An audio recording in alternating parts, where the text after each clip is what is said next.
Smarty और आज का जो हमारा चैप्टर है उसका नाम है केमिकल रिएक्शंस एंड इक्वेशंस। ये चैप्टर काफ़ी आसान और छोटा है तो इसको हम जल्दी से कवर करेंगे और जितना डिटेल में हो सके उतना डिटेल में कवर करेंगे। सबसे पहले बात कर ली जाए इस चैप्टर के टॉपिक्स की, यानी हम क्या क्या इस चैप्टर में सीखने वाले हैं। सबसे पहले हम जानेंगे केमिकल रिएक्शंस के बारे में, उसके बाद हम जानेंगे केमिकल इक्वेशंस के बारे में और फिर देखेंगे कि कितने टाइप की हमारी केमिकल रिएक्शंस होती हैं और फिर देखेंगे कि जो केमिकल रिएक्शंस है उसका डेली लाइफ में क्या क्या इफ़ेक्ट हमारा पड़ रहा है। तो इतना सही ये चैप्टर है। So without any delay let's start with the chapter. सबसे पहली बात, केमिकल रिएक्शंस होते क्या हैं।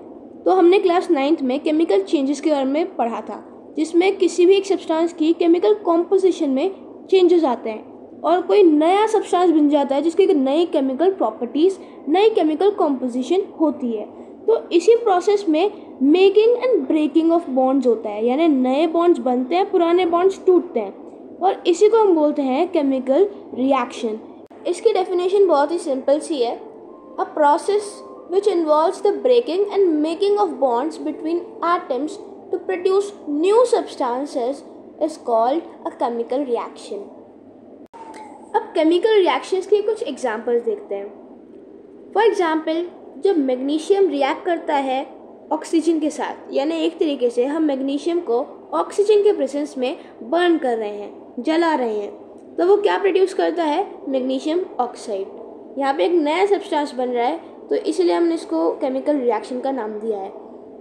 और साथ ही साथ इसमें एक वाइट डार्सलिंग लाइट भी प्रोड्यूस होती है और हीट तो इवॉल्व होगी जब हम बर्न कर रहे हैं, तो ये तो सिंपल सी बात है।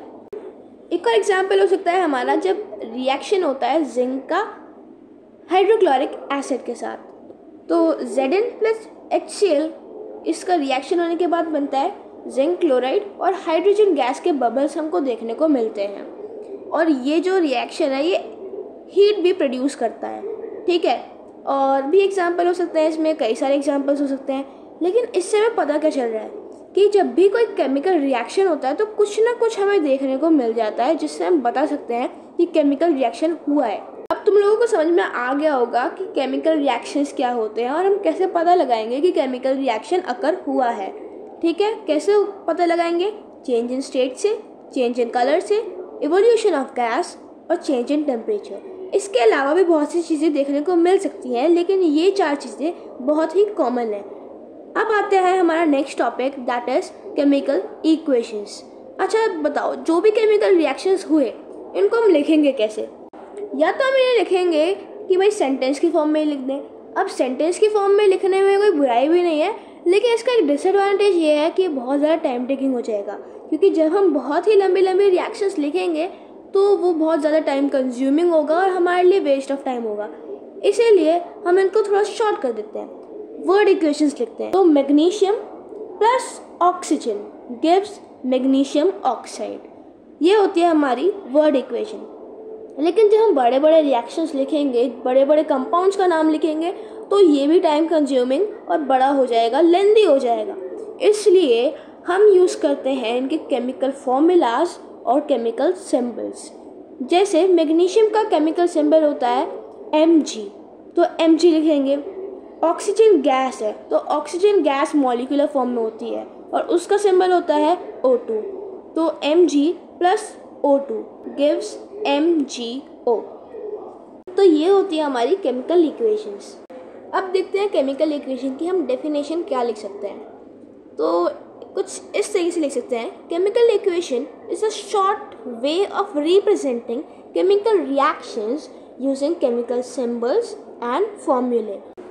तो भाई देखो, एक केमिकल इक्वेशन में जो लेफ्ट हैंड साइड पे लिखे होते हैं वो होते हैं रिएक्टेंट्स, यानी जो रिएक्ट करेंगे, और जो राइट हैंड साइड में एरो के बाद होते हैं वो होते हैं प्रोडक्ट्स, यानी जो फॉर्म हुए हैं, ठीक है। तो रिएक्टेंट्स रिएक्ट करके प्रोडक्ट बनाते हैं। इसमें एक और देखने वाली बात है, रिएक्टेंट साइड में देखा जाए तो एटम कितने हैं। सबसे पहले मैग्नीशियम का देखते हैं, मैग्नीशियम का एक ही एटम है।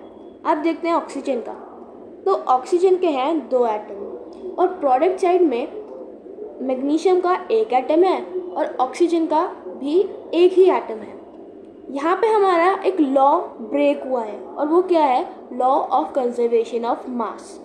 हम ये तो जानते हैं कि ऑक्सीजन के जितना एक एटम में मास है, अगर हम एक ही तरीके का ले रहे हैं तो दूसरे एटम में भी उतना ही मास होगा। लेकिन यहाँ पे प्रोडक्ट साइड में मास कम हो जाएगा, क्योंकि उधर तो टोटल 3 एटम्स का मास है और इधर सिर्फ 2 ही एटम्स का है। तो यहाँ पे हो गई है गड़बड़। तो law of conservation of mass के according mass can neither be created not destroyed. तो एक केमिकल रिएक्शन के दौरान मास कम भी नहीं हो सकता है भाई। तो इसी वजह से हमें इक्वेशंस को बैलेंस करना पड़ता है, यानी उनके सामने, पीछे या नीचे नहीं लगा सकते, सिर्फ सामने ही लगा सकते हैं। तो उनके सामने नंबर्स लगा के हम उनके एटम्स को कुछ इस तरह कर दें कि वो बैलेंस हो जाए। तो यहाँ पे हम कैसे लगा सकते हैं?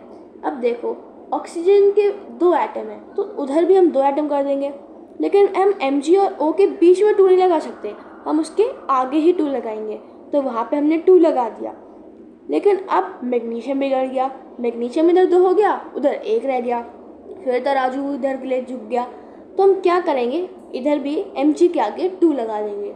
अब देखा जाए तो रिएक्टेंट साइड में हो गए हैं हमारे मैग्नीशियम के 2 एटम्स, ऑक्सीजन के 2 एटम्स, और प्रोडक्ट साइड में मैग्नीशियम के 2 एटम्स और ऑक्सीजन के 2 एटम्स। अब हो गया है ये बैलेंस्ड। यहाँ पर कुछ स्टेप्स है तुम्हारे लिए, जब भी तुम इक्वेशन बैलेंस करो इनको तुम फॉलो कर सकते हो।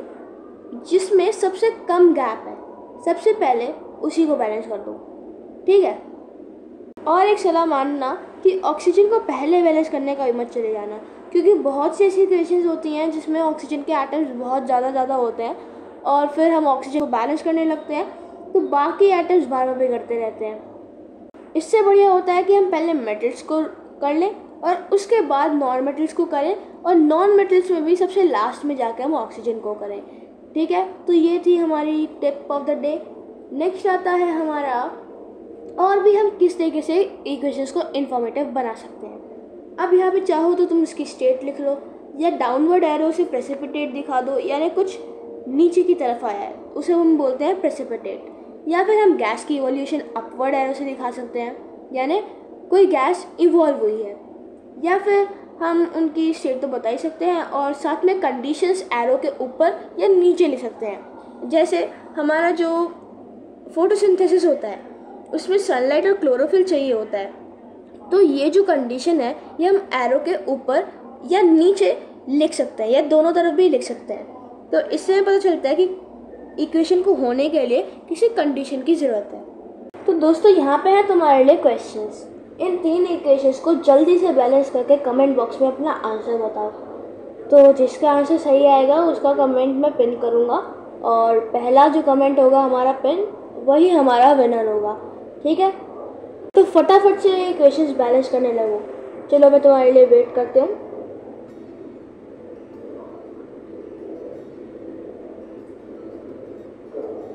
वीडियो को पॉज करके पहले इन इक्वेशंस को बैलेंस कर लो।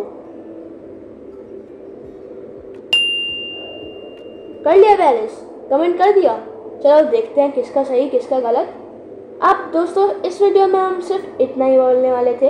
अब हम आगे की बात करेंगे, यानी टाइप्स ऑफ केमिकल रिएक्शंस और कुछ उनके डेली में क्या क्या उस पर इफेक्ट्स हो सकते हैं, उस सब के बारे में जानेंगे नेक्स्ट वीडियो में। तो नेक्स्ट वीडियो तक bye bye, keep watching, subscribe कर दो, शेयर कर दो, और क्या करोगे, कमेंट तो तुम कर ही देना भाई। जो भी इक्वेशंस बैलेंस किया है ना भाई और बहनों, सब कर देना, कमेंट जरूर करना, ठीक है। चलो तो ठीक है, बाय बाय।